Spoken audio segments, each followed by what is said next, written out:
about what type of organization you'll be happy in and you'll feel productive in, this might be a guide. Because as when we look at these types of organizations, you're going to find out that some of them really may fit your personality well, and some of them may not.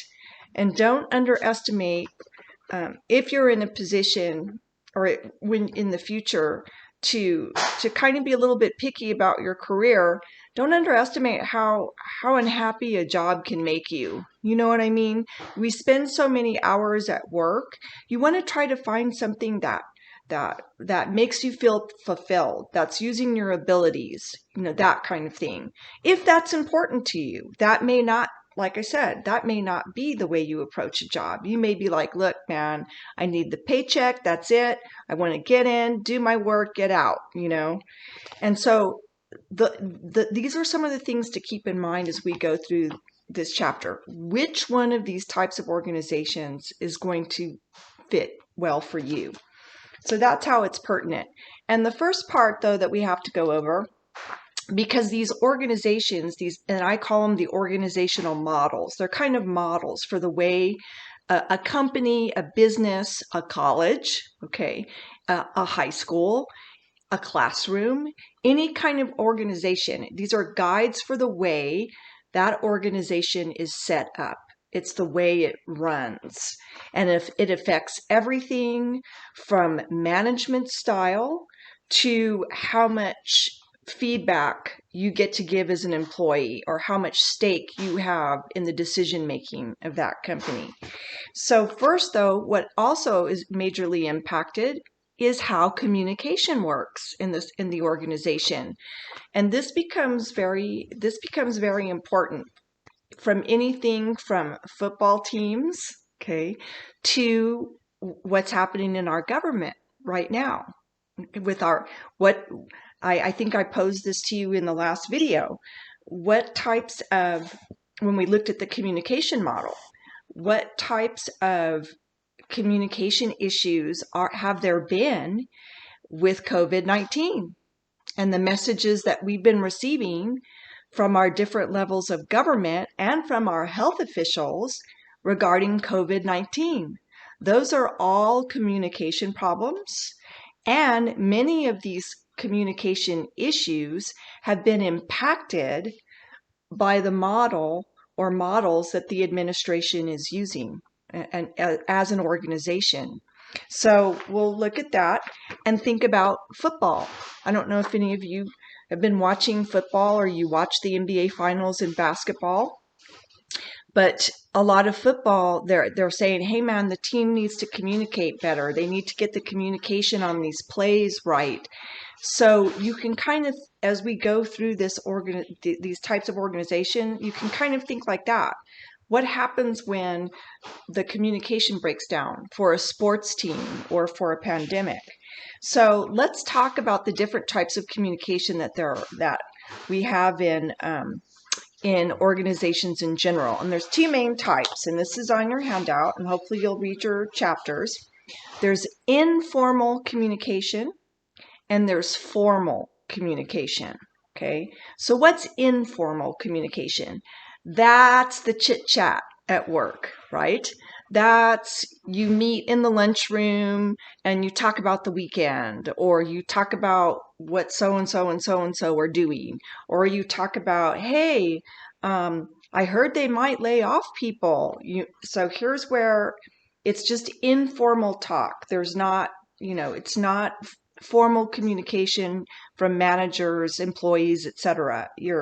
It's literally informal, may be friendly, may include a little gossip. Let's face it. Okay, it's going to have some gossip in it.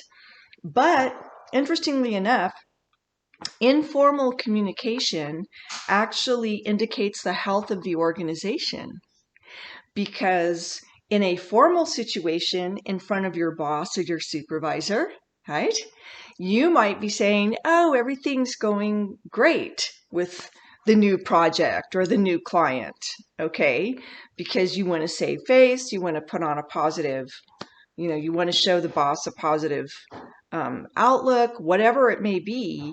But then you get in the cafeteria with your colleagues or the lunchroom or wherever you hang out for your coffee break. And now it's like, oh man, I didn't want to tell him, but that client's kind of a pain and I'm not sure what we're going to do. And now here you hear the real story. So when there's a good grapevine, people in general are happier with the organization. And if managers are smart, a lot of times they tap into the grapevine to try to kind of figure out what's really going on. How do employees really feel about a new policy, etc.? So the grapevine, so it indicates the health. If you're in an organization that really represses the grapevine, so that sort of informal communication that people have where they feel like they can talk about things openly among themselves, typically if an organization squashes that grapevine, people are not satisfied. It's not a good place to work because you feel like you can't trust anybody. If I tell so and so this, are they going to snitch on me and then I'm going to get fired? And that's usually not a real pleasant place to work for. Um, think of different countries where the country doesn't have as much freedom of speech as ours theoretically does. Your own relatives, you can't even talk to your own relatives because if you say something against the great leader, your own relative may turn you in and because they're worried that someone else is going to turn them in if they don't turn you in, and then you get sent to prison or whatever. I mean, in some countries, it really, think of North Korea, it really is that bad. So you could almost think of an organization that squashes those kinds of informal communications as kind of being a more oppressive government, or sometimes functions like a more oppressive government. Anyway, I'm yammering, but I'm trying to give you some examples. But interestingly enough, even though the grapevine, those informal communications you might have at work, in the cafeteria, or on your break, even though they might carry a little gossip, like, hey, you think so and so is getting together with so and so? Do you think he or she's sleeping with the boss? These kinds of things. Okay, it's going to carry some rumors, but what the research has indicated is that the grapevine is actually 75 to 95% accurate. Okay, so that's sort of interesting. Klaus, I'm going to move this because it's bothering me. I see a shadow on my face, and I'm going to move this. This light's a little bit bright in my eyes, so you can shift around as well. There we go. That's a little bit better. Okay. And also information also travels a lot faster when it's done through the grapevine. I still don't like this lighting. Okay. Anyway, it travels a lot faster.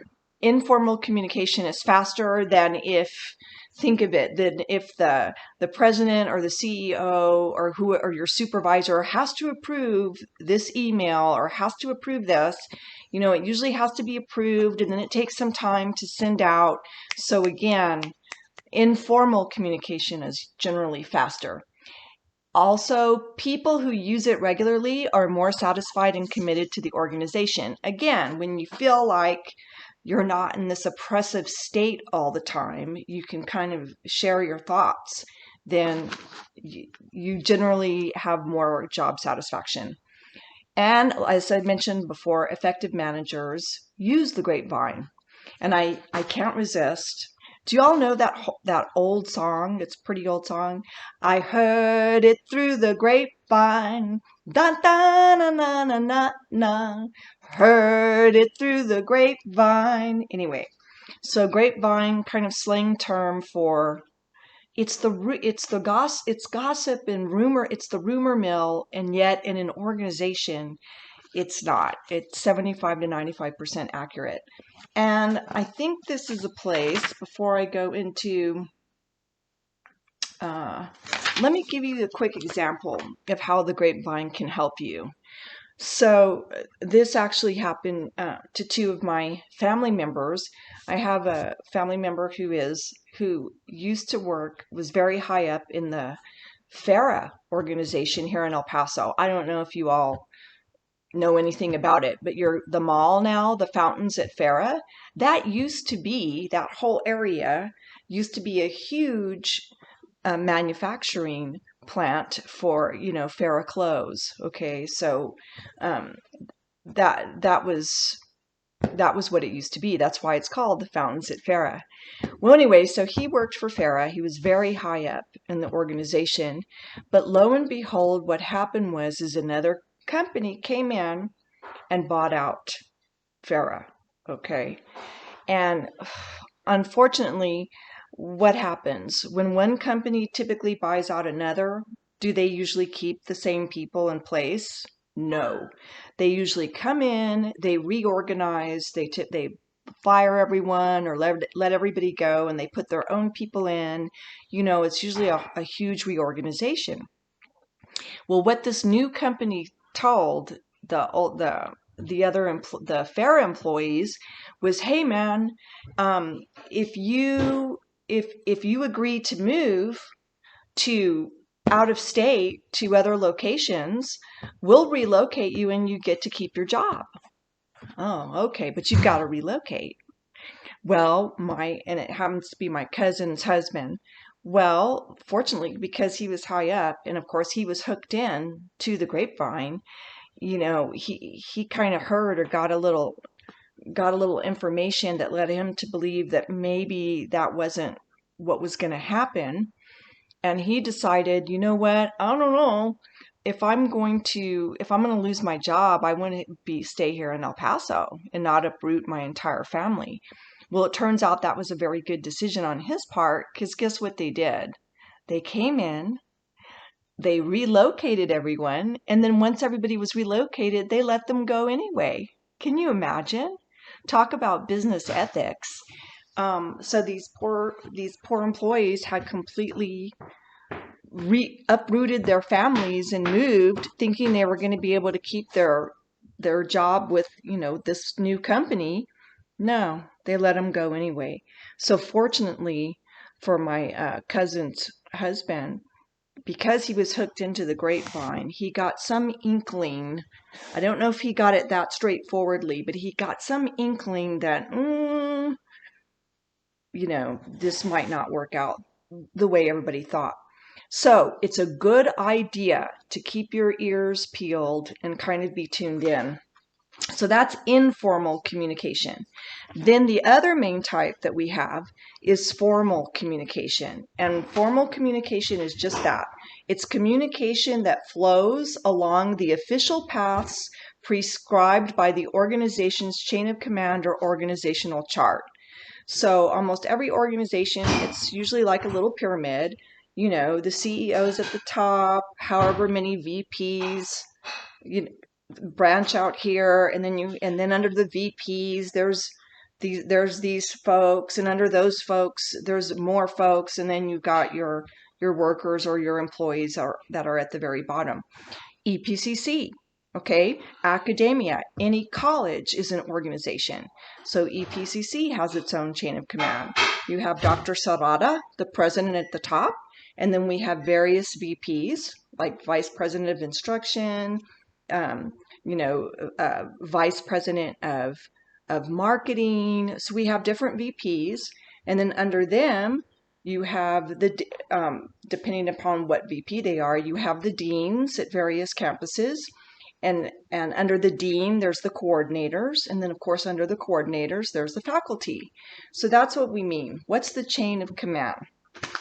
And there's usually a protocol you follow. Like, for example, it's a little more flexible at EPCC, but typically I wouldn't go over my dean's head and talk to the VP without talking to my dean first. I wouldn't communicate with the vice president before I run it past my dean. See, so those are that's what you have to pay attention to. What are the formal channels of communication in your organization? Because you can get into trouble. That happened to my sister one time early on. It was honest mistake. She wasn't trying to go over the guy's head. The vice president had come to her, and so they were talking about whatever it was and agreed upon it. But she didn't, in her email, she didn't copy her immediate supervisor. She just sent it to the VP. So the immediate supervisor felt left out and felt like she had gone over his head. So you have to be a little bit careful with things like that. But there's 3 different types of formal communication in an organization. So wake up, stay with me, class.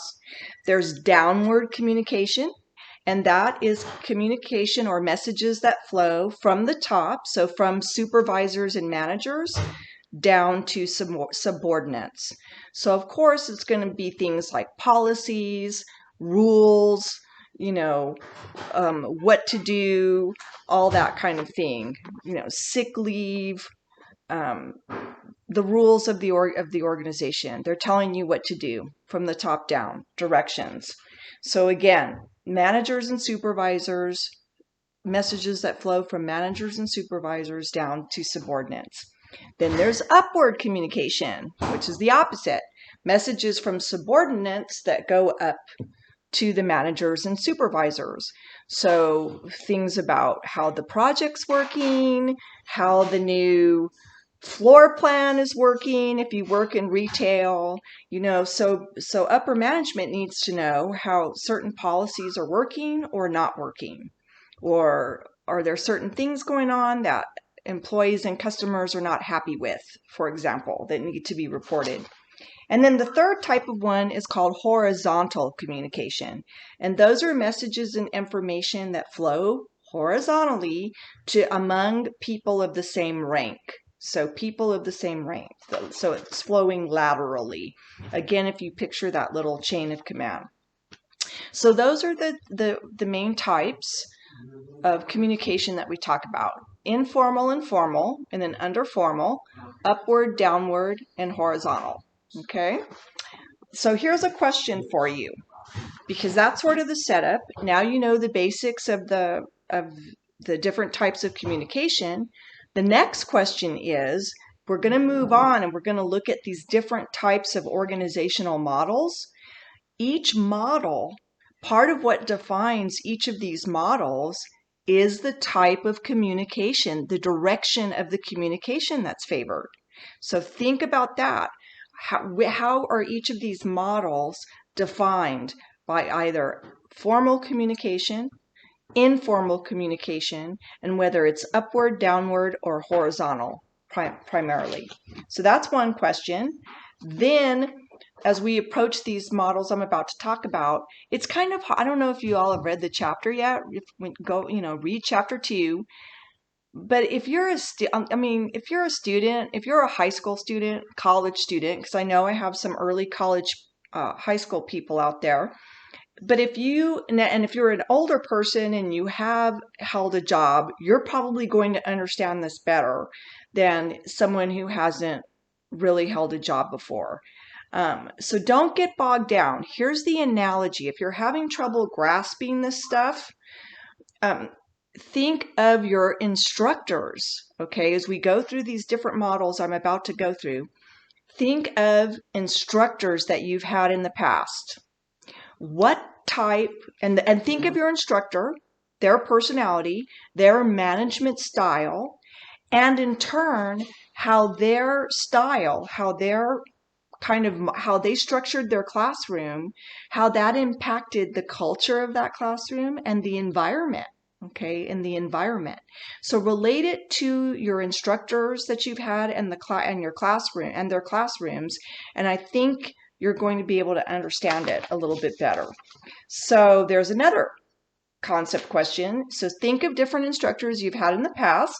How did your instructor's management style impact the culture and classroom environment of his or her class? And which type of these organizational models matched which instructor? It's kind of fun to try to figure it out. And some instructors may have used more than one, which is also typical right now. So what are the types of organizational models that we're going to talk about? So there's the traditional model. There's the human relations model. There's the human resources model. There's the systems contingency model. And finally, there's the transformational or virtual model. Okay, so let's start with traditional. So we're going to break these down in detail. So traditional model, almost every organization utilizes some aspect of the traditional model.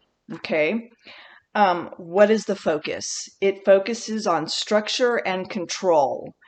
And again, class, as you go through this chapter, don't get too bogged down in the theorists. I included them. I included some of the main ones. In this one, it's Taylor, Weber, and Fayol. But what you really want to look at is the years. 1911, 1947, 1949. What had just happened in history when we kind of contextualize this? So we've gone through the Industrial Revolution in the 1800s. So that's happened. Think about the assembly line. Okay, everything is very boom, boom, boom. The assembly line, the labor is divided. It very succinctly, you have the workers along the assembly line that each have their own little job. What were the models? I mean, this was new. Remember, before everything was smaller businesses, right? But now the Industrial Revolution is what really gave rise to industry, to being able to mass produce products, if you remember some of your history here. Well, there weren't a lot of models then for how you manage this. Really the only other model we had at the time was the military. Okay, and if I have any of my veterans out there or military people, you're going to recognize this model. Okay, you're going to recognize it. So the main focus of the traditional model is the boss is the boss, the employees are the employees. It's structure, control, efficiency. Okay, you follow orders, so to speak. The main focus is the scientific selection of employees and standardized tasks. What does that mean? I'm going to grab the book here because I'm going to need it. Okay. And I want you to think, they give you a really cool example here about workers that were shoveling material here, or the steel company. Okay. And what they had to do was they had to shovel coal. Okay, they had to shovel coal. So the scientific theory of organizing tasks to standardize them was, here's what they did. They actually figured out, what type of worker, weight, build, strength versus the shape of the shovel and how big the shovel was, and they standardized that. They gave everybody that size shovel and selected the type of worker that would get the job done. And once they did that, workers were issued shovels with a 21-pound capacity, given instructions on the most productive and least fatiguing way to shovel, and offered a pay incentive, okay, so a bonus for superior performance. So here were the results. The average volume of material moved per day soared from 16 tons a day to 59 tons a day. Handling costs went from 7.3 cents down to 3.2 cents. And it boosted the average pay from $1.15 to $1.88 per day. It doesn't sound like a lot, but I guess it adds up. And they were able to reduce its yard crew from more than 400 employees to 140 employees. From the employees' perspective, we don't like that, right? We don't want to get laid off. But from a business perspective, hey, it made it more efficient and it reduced costs for the business. So that's what we're talking about. And I have my own little example of that. Well, I have two examples. So when you're talking about the standardization of tasks to increase productivity, think of Subway. If we weren't here stuck in our homes, right, and we were actually on campus, a lot of us would probably be eating at Subway. there in the cafeteria annex. And think of Subway. What do? You go, and the first person says, what bread do you want? And they get your bread. What cheese do you want? Oh, pepper jack, whatever it is, they get your cheese. Then they pass your little sandwich to the next person. And now that person says, what meat do you want? Would you like that heated, warmed, whatever it is? And then they pass it to the next person and they put all the junk on it. And then they pass it to the cashier. This Subway sandwiches is a great example of the traditional model of that scientific organization of tasks and of the assembly line, right? Each person has their own little, and it's supposed to make it more efficient, right? Here's another example. I don't know if you can relate to shoveling coal, but how about scooping ice cream? I kid you not, a long time ago, back in the 80s, okay, my summer job in high school was I worked for Baskin Robbins, 31 flavors. And I don't know why this was the philosophy at the time, and I just thought it was nuts myself. I do not make a good scientific worker, especially when it comes to ice cream. I kid you not. We had the scooper, and at the time we had to weigh the scoops. I'm not kidding you. We had to scoop out the scoop of ice cream and put it on a scale. Can you imagine? I thank goodness that they got rid of that. I thought that was just so insulting to the customer. You're there and you're like, seriously? I'm already paying this much? Well, back then it wasn't. I think, gosh, when I was, I'm showing my age, class. I swear to God, when I was in well, we didn't have middle school, but basically middle school, 7th, 8th grade. Do you know that a scoop at Baskin Robbins was 25 cents? I'm not kidding you. 25 cents. And that was before they weighed them. But then when I worked there, we had to weigh the stupid scoops. I could never do it. I was just a terrible, terrible worker because someone would come in with their cute little kid and the little kid would want 2 scoops and the parent would say, no, that's too much, just 1 scoop. So, of course, you know what I would do? I would make the scoop extra big. I'd weigh it, but I wouldn't correct it, I'd make the scoop extra big and give it to the little kid. I think one day I was a little bit too obvious, and one of the persons said, I want her scoops. Oh, it's a good thing it was only a summer job. Who knows? Whoever owned that particular Baskin Robbins probably lost money the 2 months I was there. But anyway, that's another example of the scientific organization of tasks, was having to weigh those ice cream scoops. But fortunately, they got rid of it because I'm sure it was just insulting to the customers. I just thought it was not right. So that's an example. And another characteristic is bureaucratic control. You hear about bureaucracy. So it's usually a pretty good bureaucratic structure, what we call a tall organization. There's somebody at the top, there's a lot of VPs, the chain of command is very involved.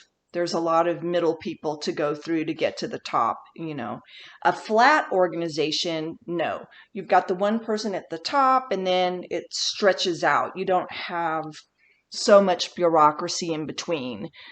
Trying to pay your taxes, trying to get your relief check. It has to go through these all different levels of government, right? So we call it the bureaucracy. That's a downside sometimes of this type of model. But all organizations have it. We all have a chain of command. Anyway, what's the view of communication? See, we talked about those different types of communication.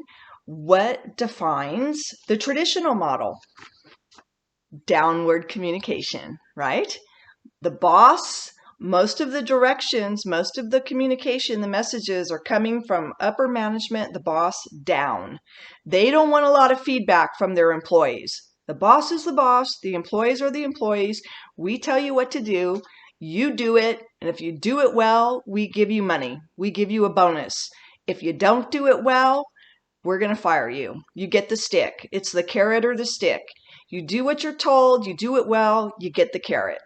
You don't do it well, you don't turn it in on time, boom, you're getting the stick, right? You're going to get fired or you're going to get a bad grade.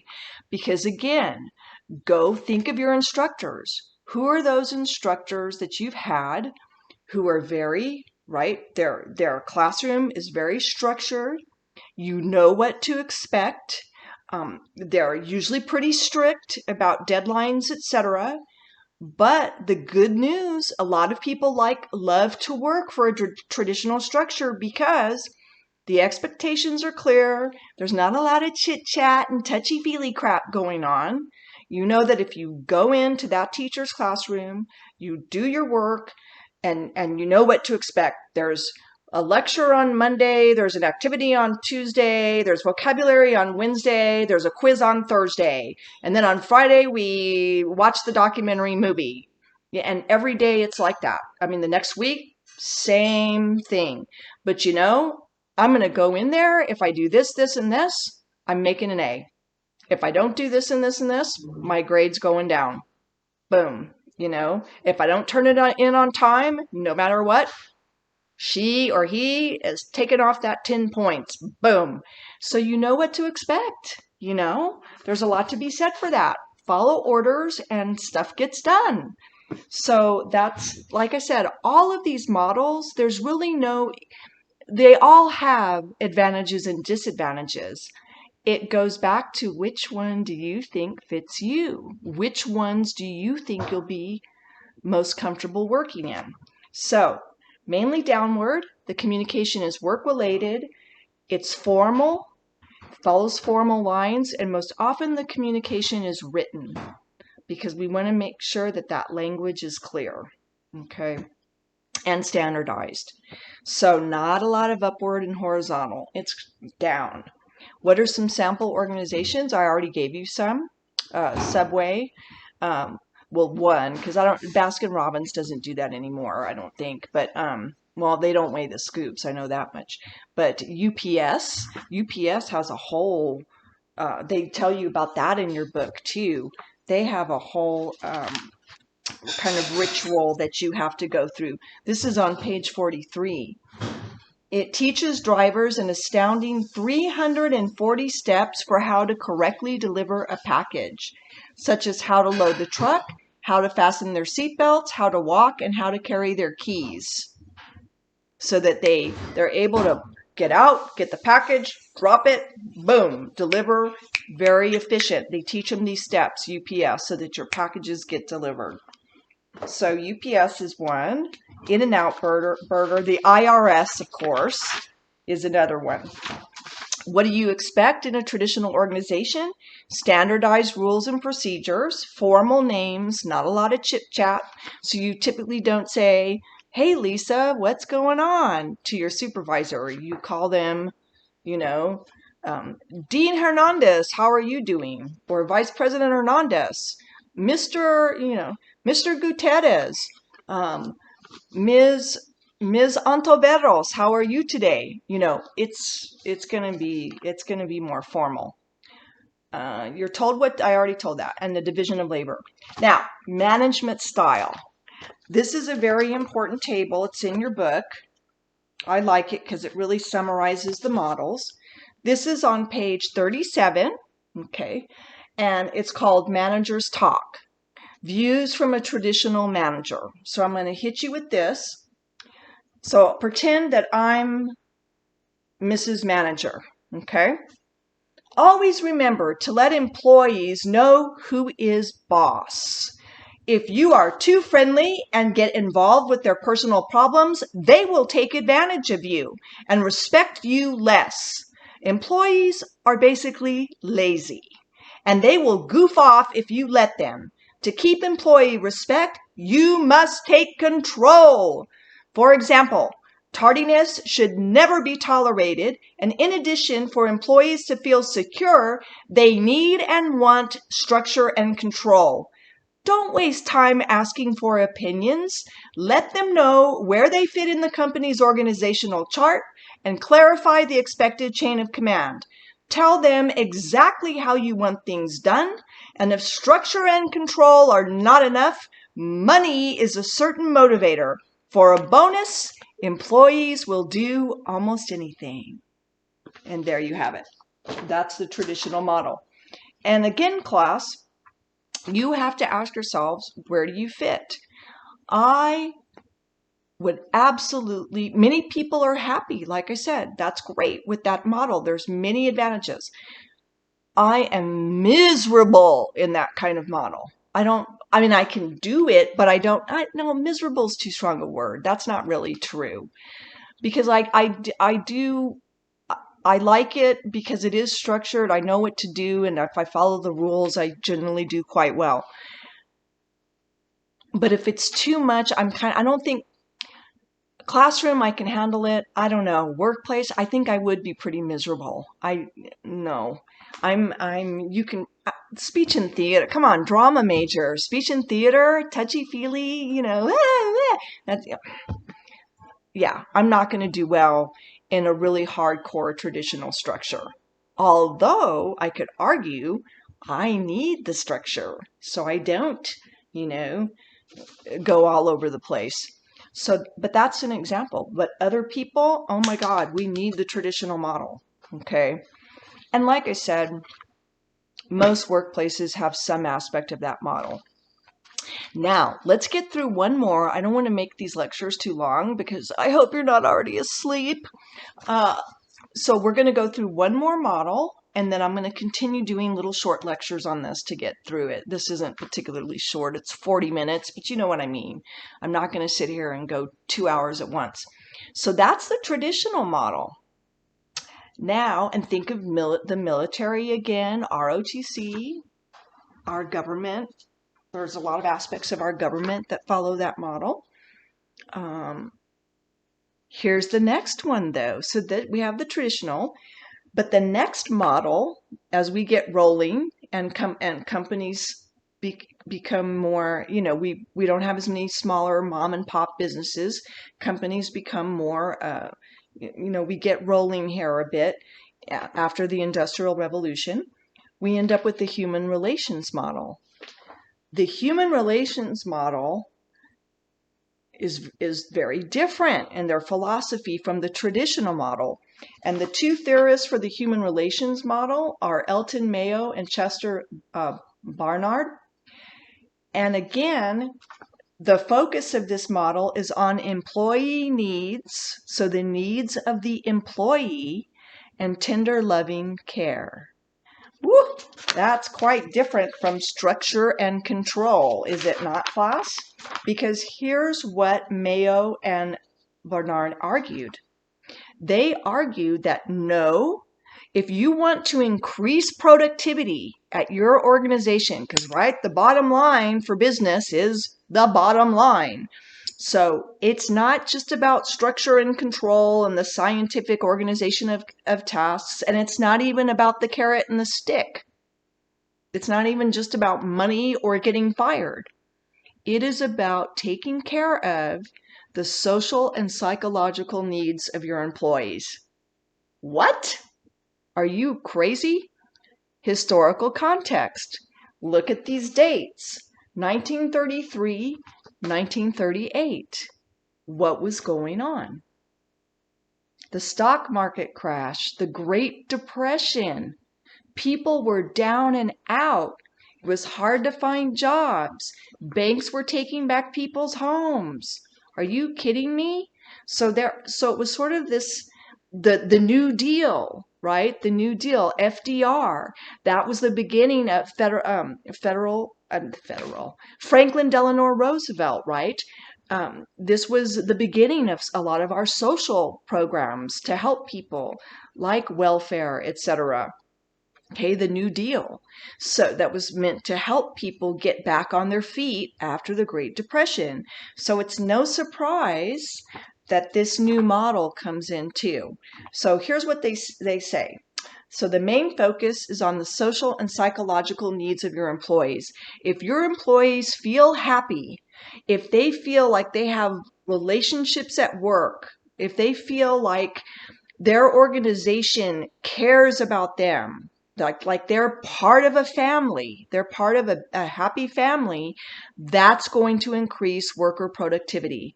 People are going to be more committed to that organization, they're going to be happier, morale's going to be high, and you're going to be more productive. What's the theory? It doesn't always work out. But here's something interesting, class. So, what would you expect their view of communication to be? Would you expect it? I would first say, oh, well, it's going to be more horizontal, right? And oh, they're going to want to not hear from their employees, so we're going to have upward. Nope. Interestingly enough, the direction of communication for a human relations organization is still primarily downward. Although the grapevine is highly encouraged. There's a lot of informal stuff. This will be the type of company that, and the downward communication needs to be supportive. Okay, supportive.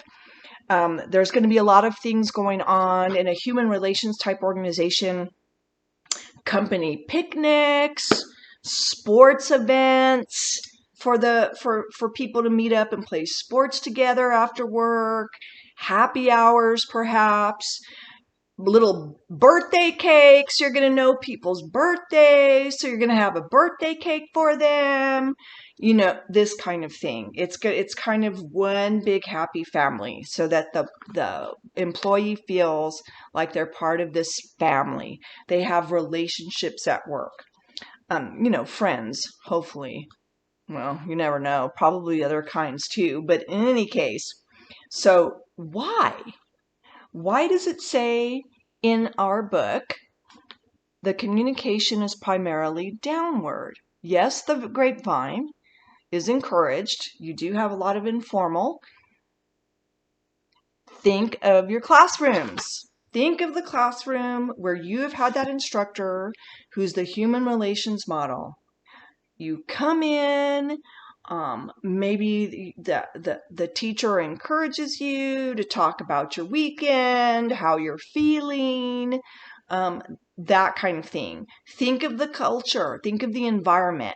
Maybe there's like a lot of art things on the wall, or some fun things that the classroom is decorated with. Maybe it's just the way the teacher interacts. What's the human relations instructor like? Maybe conversation among the students that does have to do with the work or the chapter or the lesson, whatever it is encouraged. It's not going to be the environment where if you speak out of turn, boom, you're going to get a demerit, like in the traditional that, no, oh, we're so glad to hear from you, Anthony, but let's hear from Susie. We want to know what she has to say today. Think of those types of classrooms. Okay, where everyone's friendly, it's a friendly atmosphere. What is the danger for the manager, for the instructor? If the instructor is too friendly, right? Sometimes students will take advantage of that instructor, right? So sometimes it's just human nature, or people get the wrong impression, so they'll take advantage of that instructor, him or her. And so that might explain why the communication is still primarily downward. Yes, I love you. It's such a nice, happy family, but you didn't turn in 3 assignments. Oh, you're still making an F. I'm sorry. It's like this. So you have to be a little careful there. What to expect? A friendly, fun, caring environment, happy employees and customers, first name basis, plenty of chit chat, and like I mentioned, company picnics, sporting events, birthdays, that kind of thing. What are some sample organizations? Southwest Airlines, the Container Store, and smaller family-owned businesses. We used to call them mom and pop stores, but family businesses that are small, where the people know their customers by name because it's a smaller business. So that's the human relations model. Think of Southwest Airlines. Now you guys, and of course it's hard to fly right now in the age of COVID. Um, you may not have flown enough to know this, but Southwest Airlines versus American Airlines. Just even think of the uniforms. You can look them up, Google them. So Southwest Airlines, typically you can be in your khaki shorts, your little polo. It was much more relaxed prior to 9/11 when they're telling you find the flotation device and how to exit the airplane in case it crashes and this and that. They would crack little jokes. They didn't do that after 9/11 so much. They may have returned to that, but I haven't heard it. But they used to be kind of fun and playful and laid back, a little more laid back, casual atmosphere for Southwest Airlines. American Airlines, you're in the navy blue uniforms. It's not quite so laid back, and they really never joked on those instructions. Anyway, so that's another example. Good old. I don't know if you've flown enough though to notice that. And yeah, and I already told you the historical context. So let's end with this. Here is the human relations model. Okay, here's the human relations model. I totally disagree with the traditional manager. Employees are more productive if they feel appreciated and content. You can't treat people like machines on an assembly line. Their social and psychological needs are important as well.